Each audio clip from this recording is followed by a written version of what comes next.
자, 오늘 말씀은 로마서 3장 9절부터 20절까지의 말씀을 가지고 의인은 없나니 하나도 없으며 라는 제목으로 함께 나누기 원합니다. 먼저 지난 주일 설교 여러분 기억하십니까? 지난 주일에는 2장 17절부터 29절까지 말씀을 가지고 할례는 마음에 할지니 라는 말씀을 전했습니다. 할례는 마음에 할지니. 당시에 유대인들의 문제에 대해서 얘기했어요. 유대인들의 문제가 무엇인가 세 가지를 얘기했는데, 첫 번째는 남을 존중하지 않는다. 다시 얘기하면 정죄하는 마음이 있었다는 거예요. 선민의식으로 말미암아 다른 사람을 정죄한다. 두 번째는 자신이 가르친 대로 살지 않는다. 무슨 삶이에요? 위선적인 삶이라는 거예요.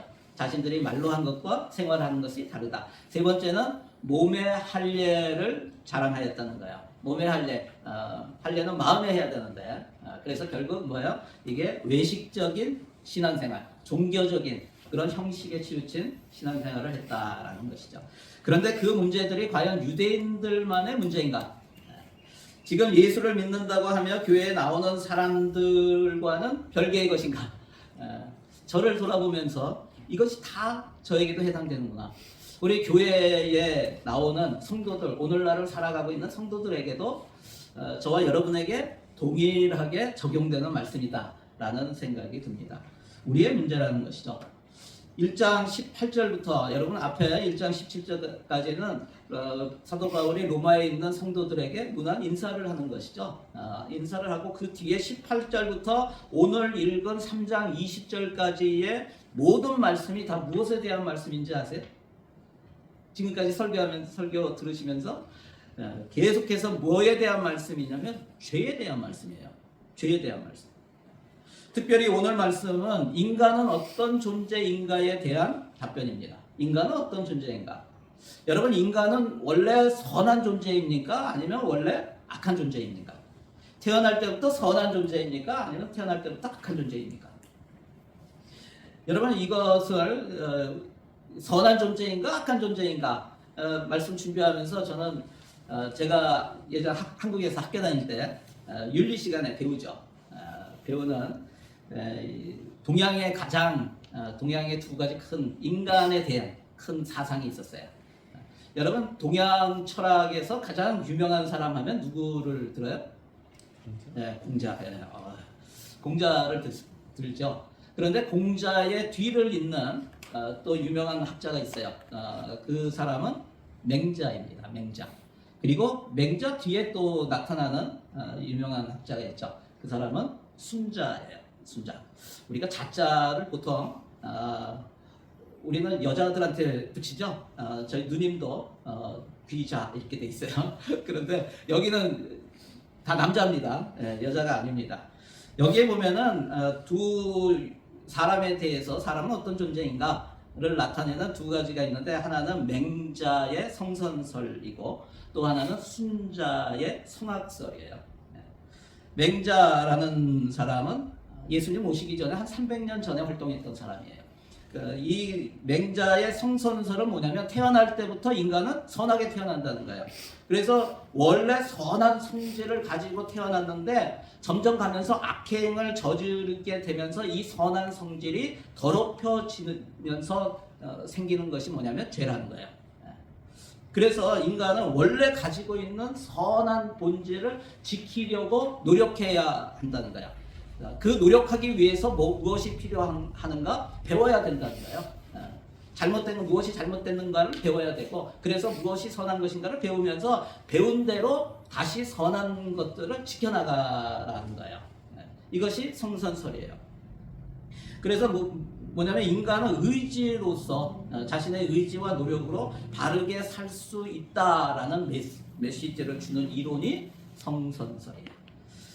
성악설은 뭐냐? 순자라는 사람은 예수님 오시기 전에 한 250년 전에 활동했던 사람이에요.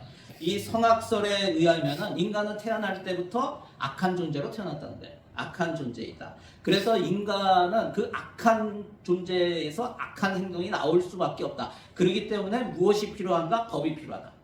규칙이 필요하다. 이거예요. 예절과 도덕과 법칙이 필요하고 법이 필요하다. 그런 울타리가 필요한 거예요. 그래서 이것을 규칙을 잘 바르게 잘 세워놓고 그것을 잘 지킬 수 있도록 살게 해야 된다라는 거예요. 그래서 이 성악설에서는 예절을 정해놓은 법 질서를 특히 강조하고 있습니다. 여러분 뭐가 맞아요? 성선설이 맞아요? 성악설이 맞아요? 뭐가 맞을까요? 자, 조금 이따 얘기할게요. 먼저 인간의 우리의 죄라는 인간의 죄에 대한 특성이 있는데 먼저 인간은 뭐냐면 첫 번째는 오늘 두 가지만 얘기할 거야. 근데 첫 번째 안에 세 가지가 있어요. 첫 번째는 인간은 다 죄 아래에 있다는 거예요. 인간은 다 죄 아래에 있다. 우리 9절 말씀 같이 한번 읽겠습니다. 자, 시작. 그러면 어떠하냐? 우리는 나냐? 결코 아니라 유대인이나 헬라인이나 다 죄 아래에 있다고 우리가 이미 선언하였느니라. 여기 보면 우리는 나냐? 이래요. 여기 우리는 나냐? 지금 우리가 사도 바울이 얘기할 때 여기에 우리는 누구냐면 유대인들을 얘기해요. 여기서 주장하는 것은 무엇인가? 여기 유대인이나 우리는 나으냐? 결코 아니라 유대인이나 헬라인이나 여기서 헬라인이라고 하는 것은 유대인들이 아닌 다른 이방인 모든 사람들이에요. 그러니까 유대인이나 헬라인이나 하는 것은 무슨 뜻이냐면 모든 사람들을 얘기하는 거예요. 모든 인류. 이 모든 사람들은 다 똑같이 죄 아래에 있다라고 사도 바울이 선포를 하고 있어요. 여러분 어느 것이 맞는가? 성선설이 맞는가? 성악설이 맞는가? 누구에게 적용하는가에 따라 다릅니다. 여러분 둘 다 틀린 것은 아니에요. 인류 역사상에 성선설이 맞는 사람이 있고요. 성악설이 맞는 사람이 있어요. 무슨 얘기냐면 결론적으로 얘기하면 지금 모든 사람에게 성악설이 맞아요. 그런데 성선설이 인류 역사상에 성선설이 맞는 사람이 3명이 있어요. 누구죠? 태어날 때부터 선하게 태어난 사람이 3명이 있어요. 누굽니까? 아담, 하와, 그리고 예수님. 3명은 태어날 때부터 선하게 태어났어요. 그런데 아담과 하와는 선하게 태어났지만 그들이 범죄함으로 말미암아 그들은 죄 가운데 죽었죠. 죄 가운데 죽었어요. 똑같이 선하게 태어났지만 예수님은 어떠신가? 예수님은 선하게 태어나셨어요. 그래서 인간의 씨로 말미암지 않고 성령으로 잉태하셔서 동정녀에게 태어났다는 거예요. 그래서 예수님은 선하게 태어나시고 선하게 사셨다가 죄가 없이 죽으신 분이에요. 죽으신 것은 자신의 죄 때문이 아니라 우리의 죄 때문에 우리의 죄를 지고 죽으신 거죠. 그래서 예수님은 오직 예수님만이 죄 없이 태어나시고 또한 죄 없이 죽으신 분이에요. 그렇기 때문에 죄와 사망의 권세를 이기실 수 있는 거예요. 그래서 죄와 사망의 권세를 이기시고 다시 부활하실 수 있으신 것이죠. 그러면 그렇기 때문에 지금 세상에 살고 있는 모든 사람은 다 뭐 아래 있다? 죄 아래 있다. 죄 아래 있다. 여러분 죄 아래 있다라는 것은요 이미 우리가 이렇게 살고 있는데 태어나서 살아가고 있는데 우리를 덮고 있는 것은 모두 다 뭐예요? 죄라고. 우리가 그 죄 안에 죄 가운데 그 밑에 살고 있는 거예요. 마치 지붕이 있는데 여기에 우리가 지붕 밑에 있는 것처럼 우리는 죄라고 하는 지붕 밑에 완전히 포함되어 있다는 거예요. 그래서 그 위에 있는 죄가 우리 사람들을 내리누르고 있는 그런 모습을 상상하게 되는 거예요. 그러면서 10절부터 18절에 구약에 기록되어 있는 인간의 본질적인 죄들에 대한 죄성에 대한 구절들을 사도 바울이 적고 있어요. 그 구절들은 우리 인간의 죄가 어떤 것인지 인간의 죄에 대한 특성에 대해서 구체적으로 알려주고 있어요. 여러분 인간의 죄는 어떨까요? 제가 첫 번째는 죄의 본성에 대해서 얘기해요. 죄의 본성이 뭐냐? 죄의 본질이 뭐냐? 그것은 하나님을 찾지 않는다는 거예요. 이게 죄예요. 여러분 인간은 죄인이다라고 할 때 많은 사람들이 믿는 사람이건 믿지 않는 사람이건 많은 사람들이 대부분의 사람들이 거기에 수긍을 해요. 아 인간은 죄인이다. 여기에 수긍을 해요. 그런데 문제가 뭐냐면 약간 핀트가 빗나가 있어. 많은 경우에 거의 대부분의 경우가 왜 죄인이라는 것을 인정하냐면 그 사람들은 도덕적인, 윤리적인 그런 도덕적이고 윤리적인 죄를 가지고 그것을 보면서 아 그래 사람은 다 죄인이야 이렇게 얘기합니다. 예를 들어서 자기가 누군가가 나한테 거짓말을 했어. 또 사기를 쳤어. 또는 어떤 사람이 죽였어요. 강도짓을 했어요. 이런 것을 보면서 아 그래 인간은 죄인이야 이렇게 얘기한다는 거예요. 여러분 그런데 그런 것이 진짜 죄의 본성일까요? 여러분 그런 진짜 죄의 본성은 그런 문제가 아니라 피조물인 인간이 창조주인 하나님을 찾지 않는 것이 그게 죄의 본성이라는 거예요. 우리가 잘못 생각한 거예요. 많은 사람들이 죄를 짓는 그러한 모습들을 보면서 죄악들을 보면서 그래 인간은 죄인이야 이렇게 하는데 그게 아니라는 거예요. 한번 보세요. 10절 11절 같이 한번 읽을까요? 자 시작. 기록된 바 의인은 없나니 하나도 없으며 깨닫는 자도 없고 하나님을 찾는 자도 없고. 사람은 자기 편에서 스스로 깨닫고 하나님을 먼저 찾아가고자 하는 마음이 전혀 없다는 거예요. 네. 자기 딴에는 여러분 인간들이 우리가 만물의 영장이라고 하잖아요. 그래서 모든 것을 다 다스리고 만물의 영장 가장 뛰어나다. 그런데 그러한 교만한 마음, 내가 가장 높다라고 하는 마음이 어디까지 가냐면 내가 모든 것을 할 수 있다라는 마음까지 가요. 내가 모든 것을 다스릴 수 있다. 내가 내 삶을 통제할 수 있다라는 것까지 가는 거예요. 결국 뭐예요? 하나님의 단계까지 올라가는 거예요. 그런 교만한 가운데 위대하신 하나님을 이제는 두려워할 줄 몰라요. 죄악을 범하면서도요 하나님을 두려워하고 하나님의 눈을 두려워하지 않아요. 그런 두려움이 없어요. 그래서 죄를 범해도 내가 뭐 죄값만 받으면 되지 그것뿐이에요. 하나님 앞에 받을 벌에 대해서는 생각하지 않는 거예요. 여러분 교만하면은 반드시 죄가 나타나게 되어 있습니다. 하나님 말씀을 나누거나 또 성경 공부할 때 보면은 그런 것이 많이 보여져요. 우리가 교회를 오래 다녔고 또 믿은 지도 오래됐고 여러 가지 뭐 교회에서 직책도 있고 이러다 보면은 우리 안에 나도 모르게 영적인 교만함이 올라오게 돼 있어요. 어떤 마음이냐면 나는 다 알아 하는 거야. 나는 다 알아. 나 하나님을 다 알아. 나는 안 해도 돼. 아니 나는 이 정도 다 알아요. 이런 거 공부 안 해도 돼요. 얼마나 많은지 몰라요. 여러분 그런데 이 하나님을 찾고자 하는 갈급한 마음이 없어요. 여러분 한번 우리 자신을 돌아봐야 돼요. 우리가 정말 다 아는가? 근데 교회에서 이렇게 신앙 상담을 하고 뭐 이렇게 하다 보면은요, 정말 오래 다녔는데도 엉뚱한 방향으로 하나님의 뜻이 전혀 아닌 방향으로 결정하고 그렇게 삶을 살아가는 사람들이 의외로 많다는 거예요. 저도 예외는 아니고요. 저도 완전하지 않고요. 그래서 여러분 유대인들이 얼마나 하나님의 말씀을 많이 알았어요? 그들은 태어나서 성인식 할 때까지 계속 율법을 다 외워요. 그 정도로 하나님의 말씀을 가까이 했어요. 그런데 호세아 선지자가 뭐라 그래요? 여호와를 알자, 힘써 여호와를 알자. 그만큼 성경에 대해서 율법에 대해서 많이 아는데도 선지자는 계속 외치는 거예요. 여호와를 알자. 우리가 여호와를 알아야 된다. 더 알아야 된다. 힘써 여호와를 알자. 이렇게 외치고 있는 거예요. 여러분 우리가 다 아는 것 같지만 알지 못해요. 여러분 안다라는 마음이 있는 것 자체가 이미 우리 안에 교만이 들어왔다는 거예요. 이미 우리가 교만하면 뭐가 드러난다고요? 죄가 드러난다. 네. 하나님을 찾고자 하고 하나님에 대한 갈급한 마음이 없어요. 하나님을 더 알기 원하고 하나님과 하나가 되려고 하는 그러한 마음들이 우리 가운데 필요하다는 거예요. 여러분 우리 자신을 한번 돌아보시기 바랍니다. 스스로 높아진 마음에서부터 죄는 시작됩니다. 자기를 지으신 하나님을 믿지도 두려워하지도 않는 것은 하나님께서 만드신 인간의 존재 이유, 즉 삶의 목적도 모르는 것입니다. 여러분 그렇기 때문에 내가 내 삶의 목적을 정해요. 하나님은 모르기 때문이에요. 한번 12절 말씀 같이 한번 읽겠습니다. 자 시작. 모두가 곁길로 빠져서 쓸모가 없게 되었다. 선한 일을 하는 사람은 없다. 한 사람도 없다. 하나님을 떠난 죄인은 모두 쓸모가 없는 일을 합니다.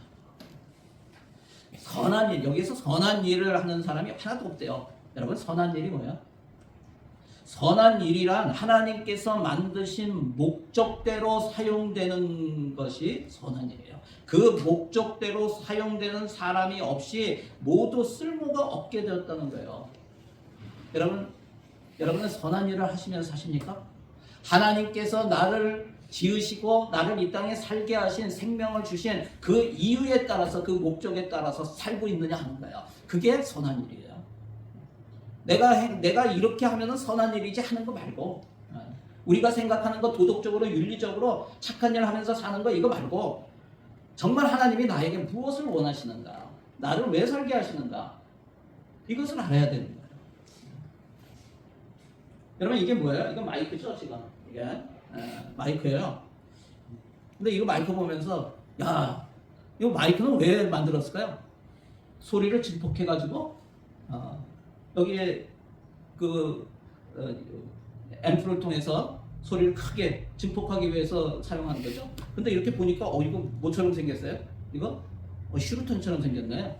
여기 뭐 2차 대전 뭐 독일에 쓰던 슈루탄 이렇게 생겼어요. 이거 컸죠?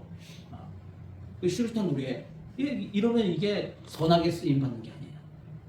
또 보다가 이거 못 박는데 좋겠는데 못을 박아. 이게 선하게 쓰임 받는 게 아니에요.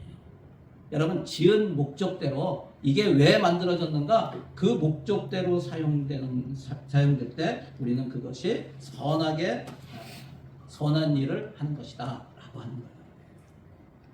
여러분, 마찬가지입니다. 사람들도 하나님께서 만드신 목적이 있어요. 그대로 쓰임받지 못하면 쓸모가 없게 되는 거예요. 우리는 헛된 인생 살고 있는 거예요. 여러분, 한번 돌아보세요. 내가 정말 하나님을 찾고 있는가, 그리고 하나님이 나를 세우신 목적대로 선한 일을 하며 살아가고 있는가, 한번 여러분의 삶을 되돌아봤으면 좋겠어요. 두 번째, 죄의 특성이 뭐냐면 죄의 타락성을 얘기하고 있어요. 여러분, 죄의 타락성은 뭐예요? 전적으로 모든 것이 다 타락했다는 거예요. 사람의 죄는요, 사람이라는 존재를 구성하고 있는 모든 것들, 그러니까 그 신념과 감정과 양심과 의지와 판단과 행동, 이것까지 다, 모든 것들이 완전히 타락했다는 거예요. 나의 감정, 나의 생각, 나의 판단. 그러니까 뭐예요? 내가 타락했는데 내 판단이 옳아, 이러면 안 된다는 거예요.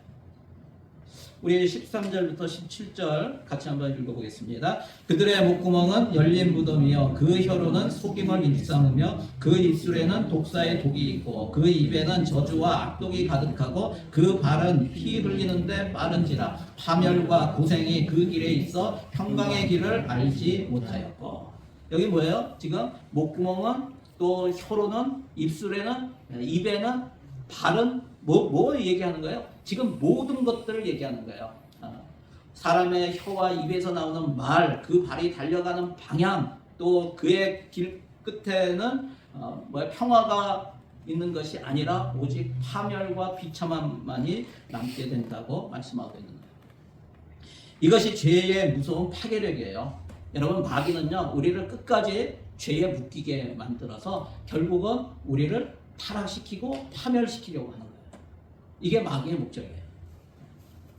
그렇기 때문에 여러분, 우리가 죄를 지을 수 있는, 우리는 마귀는 어떻게 해야 돼요? 마귀는 대적해야 되는 거죠. 마귀는 피하는 것이 아니야. 마귀를 대적하라 이렇게 돼 있잖아요. 그런데 죄를 지을 수 있는 그러한 환경은 피하는 게 좋아요. 여러분, 마귀는 늘 우리 가운데요, 죄를 지을 수 있는 환경을, 그러한 여건을 자꾸 조성을 해요. 제가 예전에 한번 얘기했죠. 어떤 목사님 간증에 나오는 얘기예요. 그 교회에, 큰 교회예요. 그 교회에 장로님이 계셨는데 이분이 그 회사에서 그분이 상무였나 전무였나 그래요. 그런데 늘 그 거래처 바이어들과 이렇게 접대를 해야 되는 거예요. 일의 그 특성이 접대하는 거예요. 그러면서 오더를 따내고 하는 그런 일들을 하는 거예요. 그런데 접대를 하는데 그냥 식사만 하고 이게 아니고 술집에 가고 마지막에는 룸사롱에 가요. 룸사롱이라고 하는 것은 거기에 뭐 젊은 아가씨들이 나오고 거기서 술 마시면 이런 거예요. 한국에 좀 태폐 문화예요. 그런데 마지막에 그런 곳이라서 목사님이 그것을 알고 그곳에 가지 마세요. 장로님, 그것은 안 좋습니다. 거기 가지 마세요.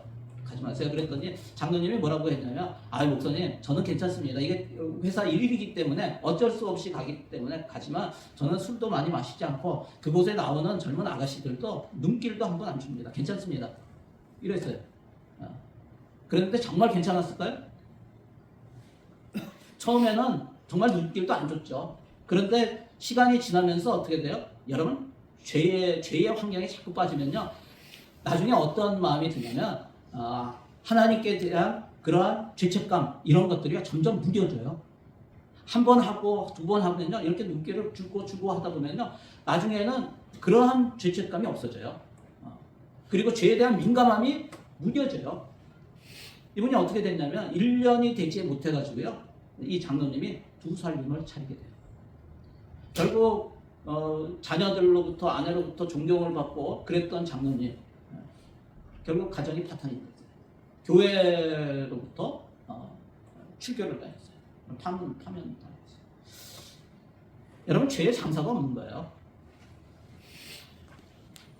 여러분 마귀는 우리의 삶 주위에서 기다려요. 그리고 우리의 삶에 늘 일어나는 게 뭐야? 유혹되는 미혹되는 그러한 삶의 환경이 늘 우리 가운데 있다는 거예요. 이거 하면은 좀 더 재밌을 것 같고 더 짜릿할 것 같고 더 좋을 것 같고, 이러한 유혹의 현장 가운데 마귀는 도사리고 있어요. 여러분 마귀는 10년이고 우리 주변에서요, 아무 일도 하지 않으면서 나타내지 않으면서 웅크리고 10년이고 20년이고 30년이고 기다릴 수도 있어요. 그러다가 어느 한순간에 꽉 우리를 잡아요. 여러분 그런 죄의 유혹이 있는 곳에는 반드시 마귀가 도사리고 있다는 이 사실을 기억하시기 바랍니다. 어떻게 해야 된다고요? 마귀는 대적해야 되지만 죄를 범할 수 있는, 마귀가 역사할 수 있는 죄의 유혹이 있는 환경은 어떻게 해요? 사전에 차단해야 된다고요. 여러분 피해야 된다고요. 여러분 가운데 계속 음란한 것들을 자꾸 보게 되는 사람들이 있다면요, 그건 어떻게 해야 돼요? 그거를 계속 가지고 있으면 안 돼요.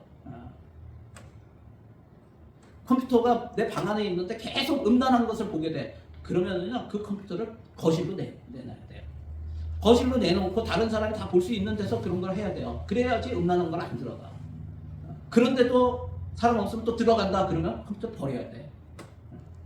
여러분 그런 결단이 필요한 거예요. 그렇기 때문에 옆에 누가 혼자서 그런 일을 할 수가 없는 거예요. 그래서 누가 옆에 있어야 되냐면 옆에 제동을 걸어줄 수 있는 사람이 필요한 거예요. 저는 제 아내가 한국에 한 5주간 갔다가 와서 너무나 감사해요. 없으면은요, 이게 통제가 안 돼. 제가 여기 왔다 갔다 하는데 우리 그랜필드에서 여기 교회 올 때 속도를 많이 내요. 제가 이게 속도 강해요 원래. 제가 레이서 하려고 했었어요 예전에. 그러다 보니까 예전에는 이게 속도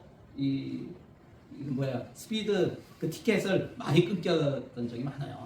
그래서 제 아내가 있으면은 오늘도 오는데 속도가 빠르네요. 한마디 하면은 또 줄여지고, 그러다 또 빨라지면 또 조금 천천히 가세요 이러면 또 누군가가 있어야 돼요. 우리를 이게 뭐예요? 그래서 공동체를 주시는 거예요. 영적인 공동체가 그래서 필요한 거예요. 서로를 위해서요, 하나님의 뜻을 이야기해주고 서로 죄의 유혹에 빠지지 않도록 서로 격려하고 함께. 어떤 데는 예전에 제가 오래전에 섬겼던 교회 한 곳은 목자 모임에서, 구역 모임에서 술을 마시더라고요. 그래서 제가 한번 얘기한 적이 있어요. 아유 이러면 안 되시죠. 해가지고 했는데 서로 죄를 부추기고 하는 그런 모임이 아니라 영적으로 그런 걸 통제해 줄 수 있는 우리가 그런 공동체가 되어야 되지 않겠어요? 여러분 죄를 지을 수 있는 것은 피하세요. 제가 아는 사람, 도박을 하는 사람이 있었어요. 도박하는 사람이 도박 끊질 못해요. 그럼 어떻게 해요? 자기가 가가지고 도박하다가 몇천만 원 잃었어요. 결국은 안 하겠다고. 근데 또 가서 또 해. 내가 하면은 또 하면은 내 손가락을 자른다고. 그러더니 진짜 몇천만 원 잃고 너무 저기 하니까 손가락을 막 흥분해가지고 다 잘라버렸어요. 그랬는데 얼마 안 있다가요, 자기가 또 도박을 하고 있는 거예요. 뭐로? 화투표를 발가락으로 들고 있어요. 여러분 죄의 유혹이 굉장히 심해요. 그래서 혼자 놔두면 안 되는 거예요. 이런 거는 같이 하면서요, 그래서 그런 것을 피할 수 있도록 자꾸 막아주고 하는 그러한 것. 그러면서 같이 기도하고 이게 뭐예요? 중보 기도를 그렇게 하는 거예요, 그죠? 네. 여러분 그리고 여러분들 가정에서도 가끔 우리가 오늘도 뭐예요? 입으로 혀로 이렇게 얘기하잖아요. 말로 상처 주는 게 굉장히 많아요. 여러분 말로 내 안에서 무엇인가 그냥 거친 말이 나오고 막 화가 쏟아질 것 같으면요, 그때 그 자리를 피하세요. 나오기 전에 피하세요. 나 잠시 다른 일이 있어서 화장실 좀 갔다 올게. 피하세요. 또 화가 나가지고 막 손이 막 올라간다 이러면 피하세요. 잠시 나 산책 갔다 올게 하고 그냥 나가세요. 여러분 그 자리를 피하는 게 굉장히 중요해요. 죄를 짓고 난 다음에 그거를 닫는 게 굉장히 어려운 거지만 여러분 꼭 기억하시기 바랍니다. 마귀는 그런 순간에요 충동질을 해요. 그때 역사한다고요. 여러분 그 자리를 피하는 것은 마귀를 이기는 방법이에요. 세 번째 죄의 특성에 대해서 오늘 얘기하는 것은요, 죄의 보편성에 대해서 얘기하고 있어요. 보편성이 뭐예요? 인간은 예외가 없다는 거예요. 예외가 없이 다 죄를 지었다는 거예요. 9절 말씀 같이 한번 읽겠습니다. 자, 시작. 그러면 어떠하냐? 우리는 나으냐? 결코 아니라 유대인이나 헬라인이나 다 죄 아래에 있다고 우리가 이미 선언하였느니라. 아까 얘기했죠? 네, 전부 다라고요. 유대인이나 헬라인이나 이 얘기는 인류 전체를 얘기한 거예요. 10절 같이 한번 읽겠습니다. 기록된 바 의인은 없나니 하나도 없으며. 기록된 바 의인은 없나니 하나도 없다고요. 네.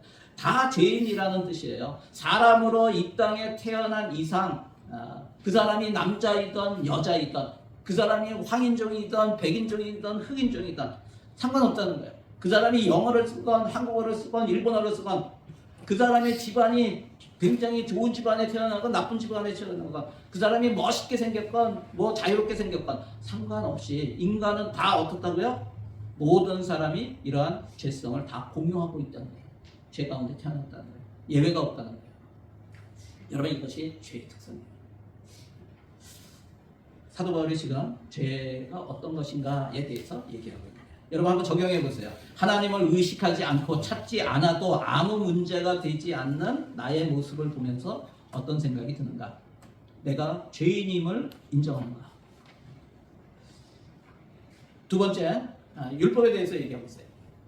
오늘 본문 두 번째는 율법은 죄를 깨닫게 한다는 거예요. 율법은 죄를 깨닫게 한다. 여러분 사도 바울은 하나님이 인생에게 율법을 주신 목적이 있다는 거예요. 그것이 뭐예요? 사람들이 자기가 죄인인 것을 깨닫고 하나님 앞에서 입을 다물게 하기 위한 것이라고 말하고 있습니다. 19절에 보면 우리가 알거니와 무릇 율법이 말하는 바는 율법 아래에 있는 자들에게 말하는 것이니 이는 모든 입을 막고 온 세상으로 하나님의 심판 아래에 있게 하려 합니다. 우리는 율법이 없을 때는 우리가 죄인이 아니라 선한 사람이라고 생각하기 쉽다는 거예요.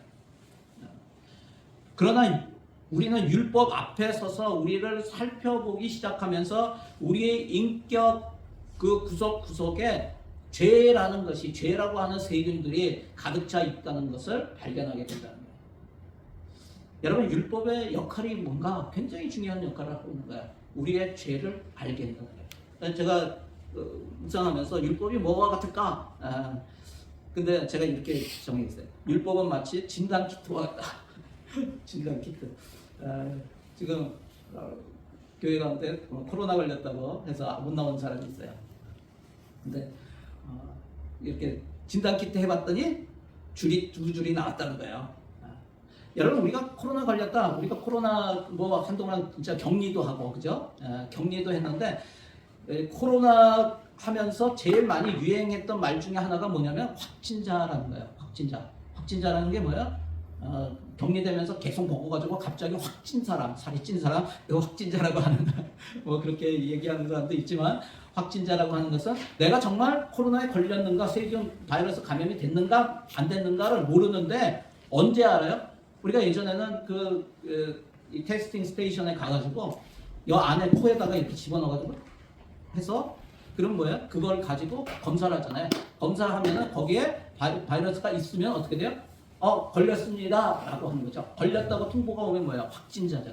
근데 요즘은 자가 진단 키트가 있어서 집에서 코로 이렇게 해가지고 거기다 집어넣었다가 거기에 딱 뿌리면 그 방울을 진단 키트에 딱 드롭시키면은 어떻게 돼요? 그게 변하죠. 색깔이 두 줄이 쫙 나면은 뭐예요? 이 안에 있던 바이러스가 그 안에 있는 씨앗과 반응을 하는 거예요.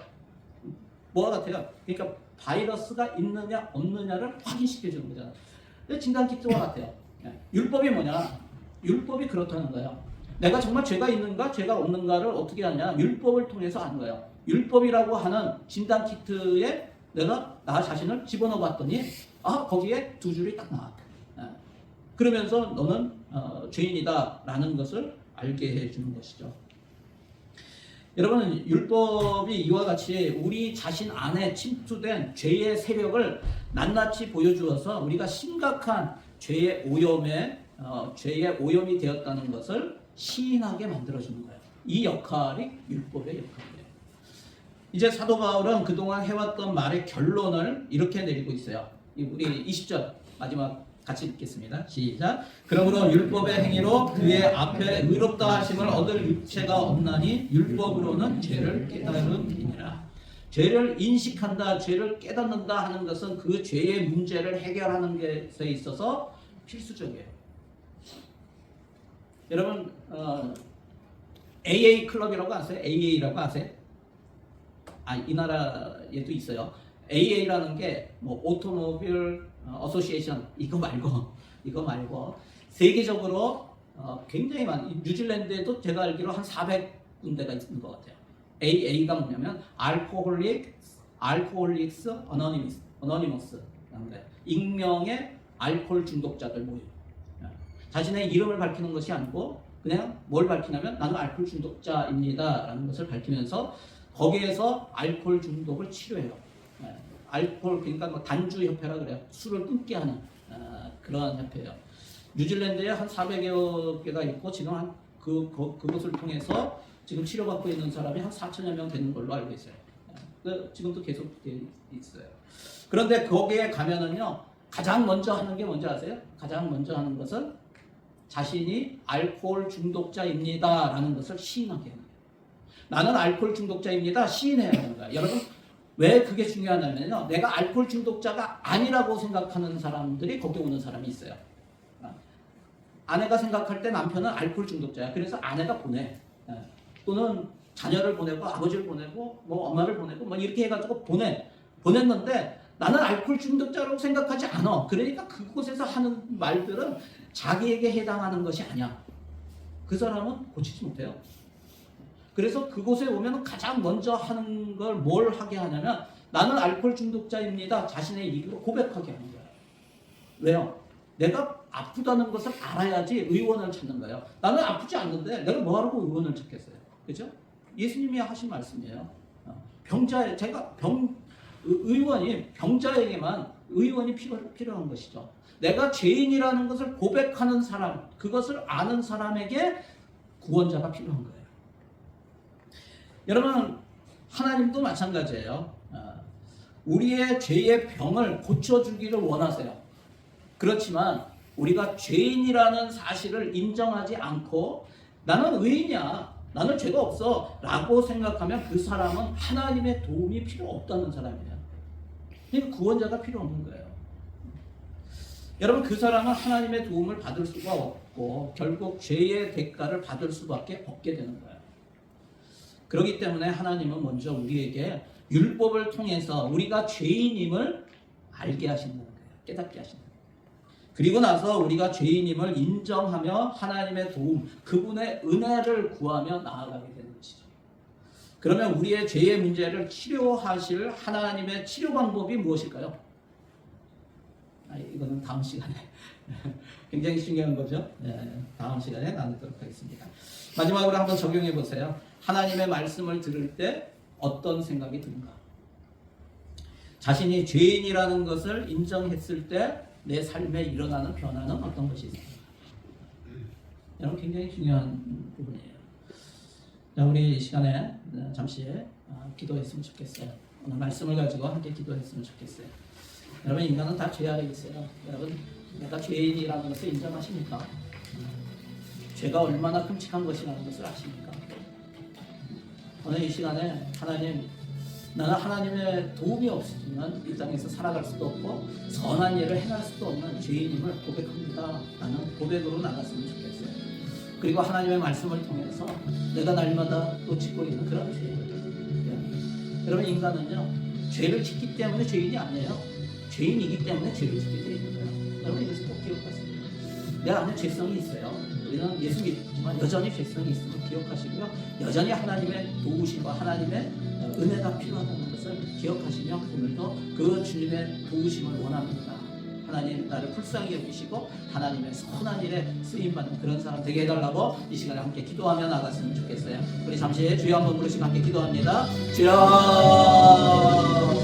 할렐루야 하나님 감사합니다. 주의 주님을 찾아갑니다. 아버지 하나님 그렇습니다. 우리의 삶 가운데 아버지 하나님 날마다 죄의 그런 미혹들이 있습니다. 유혹이 있습니다. 아버지 하나님 그 죄의 마음밖에 없는 그런 환경 가운데 있다면 이 시간에 다시 한번 주님의 말씀을 듣고 해서 아버지 하나님 이것이 얼마나 나쁜 것인가 깨닫게 알게 알려주시고 이제는 돌이킬 수 있도록 하나님 도와주시옵소서. 무엇보다도 내 마음에 하나님을 찾고자 하는 간절함이 없다는 것이 아버지는 이것이 죄의 본성임을 알게 알려주셔서 오늘도 하나님을 찾고 하나님 앞에 나아가고 하나님과 동행하고 하나님과 친밀한 그런 관계가 일어날 수 있도록 하나님 도와주시옵소서. 우리의 갈급한 심령을 하나님 채워주셔서 예수 그리스도의 이름으로 채워주셔서 날마다 주님 앞에 나아가 엎드리며 주님을 찾고 구하며 아버지 하나님 주님의 긍휼함을 입자 우리 성도들 다 될 수 있도록 하나님 도와주시고 인도하여 주시옵소서. 특별히 믿음의 공동체로 세워주셨는데 우리가 선언을 향해서 아버지 하나님과 선한 일을 함께 해나가는 그런 공동체 되기를 원합니다. 서로 아버지 하나님의 죄의 유혹이 있을 때 그것을 없애게 해달라고 또 기도하며 피할 수 있는 능력과 지혜가 있게 하여 주시도록 아버지 하나님 서로 돕고 중보하고 함께 그 죄를 이겨나가는 그런 삶이 될 수 있도록 하나님 도와주시옵소서. 하지만 하나님의 긍휼이 없으면 아무것도 될 수 없음을 다시 한번 고백합니다. 주님께서 우리를 붙들어주시고 이끌어주시고 주님의 인도에 완전히 순종할 수 있는 믿음과 주님을 주시옵소서. 그래서 온전히 주님을 따르며 주님을 닮아가며 예수 그리스도의 형상으로 아버지 하나님 성화되는 우리 성도들 다 될 수 있도록 축복하여 주시고 임하여 주시옵소서. 하나님 감사합니다. 하나님 우리가 죄 가운데 태어났음을 다시 한번 기억하게 하여 주시고 우리 안에 죄성이 있음을 알게 하여 주시고 그래서 날마다 하나님의 긍휼을 구하고 하나님의 도우심을 구하고 성령의 인도하심에 따라 죄를 피하고 정말 유혹을 피하고 마귀를 대적하며 승리하는 그러한 성도들이 다 될 수 있도록 도와주시고 인도하여 주시옵소서. 예수님의 이름으로 기도드립니다. 아멘. 자, 하나님께 영광의 박수 드리겠습니다.